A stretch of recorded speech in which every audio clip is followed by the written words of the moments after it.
German दारुल-हुकूमत में पाकिस्तानी तंजीम बज़्म Berlin students organisation ने Pakistani community की ख्वाहिश पर किड्स क्लब का आगाज़ कर दिया है। तफसीलात जानते हैं नुमाइंदा 92 न्यूज़ मतीउल्लाह की इस रिपोर्ट में।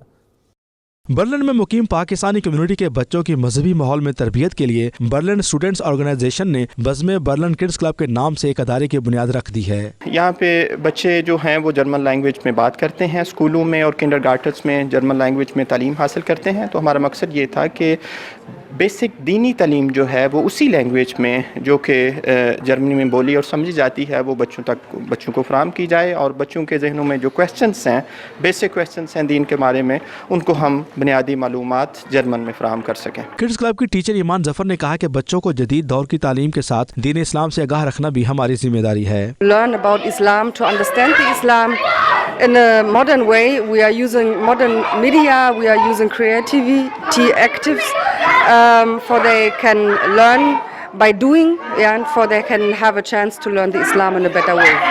किड्स क्लब के आगाज में रजिस्ट्रेशन के दौरान मौजूद वालिदैन ने बज़्म बर्लिन की कावश को बेहद सराहा। यहाँ जर्मनी में रहते हुए हमारे बच्चों को जिन मसाइल का सामना मुस्तकबिल में करना पड़ सकता है, या जो क्वेश्चन उनके दिमाग में इस वक्त यहाँ आते हैं, जो ये बाहर निकलते हैं, स्कूलों में जाते हैं, तो उन क्वेश्चंस को जो है वो अच्छी तरीके से उनकी ही ज़बान में जो है वो उनको समझाया जा सके, उनको बताया जा सके। इसका मकसद ये है कि हमारे बच्चों को यहाँ पे रहते हुए जो अपने इस्लाम की बेहतर तालीमात मिल सके, क्योंकि यहाँ पे रहते हुए बच्चों को किंडरगार्टन से जो है वो इनके रिलीजन के बारे में तो मालूमात मिल जाती है, लेकिन हम लोगों के अपने रिलीजन के बारे में मालूमात सही तरीके से नहीं मिल पाती। तो हम लोगों ने ये स्टेप लिया है। अदारे में बच्चों को जदीद टेक्नोलॉजी का इस्तेमाल करके दीन की तालीम दी जाएगी।